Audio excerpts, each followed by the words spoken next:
Hi there, church. So here is our devotional for Wednesday, April 29th. As we near the ending of the month, I realized as I was looking back at the New Interpreter's Bible that I actually left off a portion that I did for Peterson. So we're going to do an additional conclusion to our Proverbs 27 conclusion, and that's going to actually lead us into Proverbs 28. So the reason for leaving it out is Van Leeuwen in New Interpreters actually splits out the last several verses of Proverbs 27. There was a portion that I did read from Peterson, which was dealing with shepherding and just this kind of neat little connection, but I did not, in fact, address its parallel in the NRSV. So repetition. Here's those last few verses that you did hear from the Message. Know your sheep by name, carefully attend to your flocks. Parenthetical note, don't take them for granted. Possessions don't last forever, you know. End. And then when the crops are in and the harvest is stored in the barns, you can knit sweaters from lamb's wool and sell your goats for a profit. There will be plenty of milk and meat to last your family through the winter. Now from the NRSV. Know well the condition of your flocks and give attention to your herds, for riches do not last forever, nor a crown for all generations. When the grass is gone and new growth appears, and the herbage of the mountains is gathered, the lambs will provide your clothing and the goats the price of a field. There will be enough goat's milk for your food, for the food of your household, and nourishment for your servant girls. I did like his reflection on that concluding portion, and then it'll open up why Van Leeuwen actually splits it out. Whether applied to a landholder or to a ruler, this little poem, verses 23 to 27, reminds all people that God has given them a responsibility for a bit of this earth. Our stewardship requires that we know intimately those things, creatures, and persons entrusted to our care. Governments need to understand the people, the land, and justice. Teachers need to know and love their students and their subjects. Workers and artists need to know their materials and their craft. Pastors, shepherds in the religious sense, also need to know and tend their flocks. Those in authority should not exercise power for their own ego or glory, but for the good of those persons and things entrusted to them.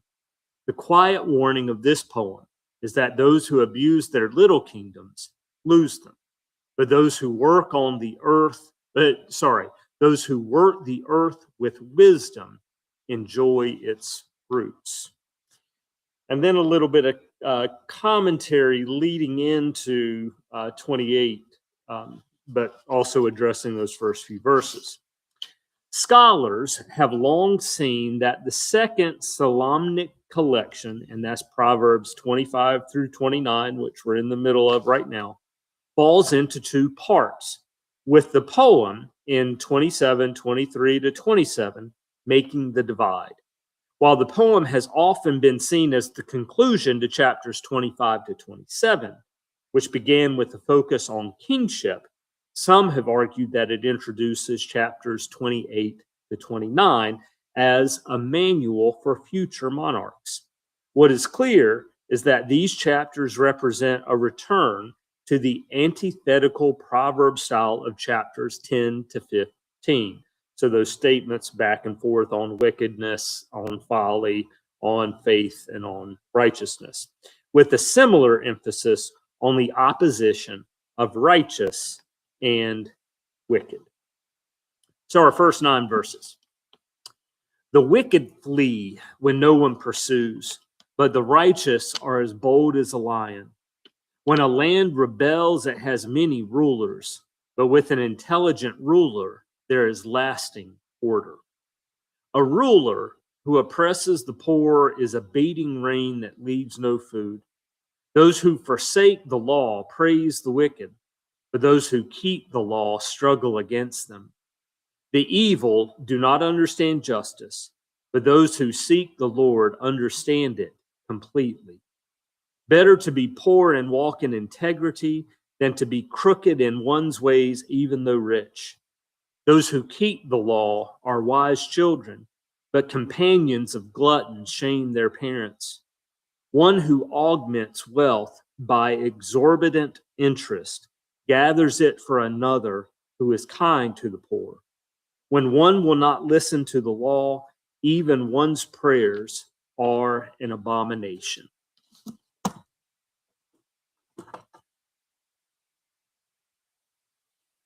And now our first section of 28 from the Message. The wicked are edgy with guilt, ready to run off even when no one's after them.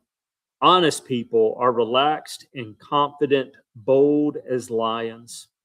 When the country is in chaos, everybody has a plan to fix it. But it takes a leader of real understanding to straighten things out.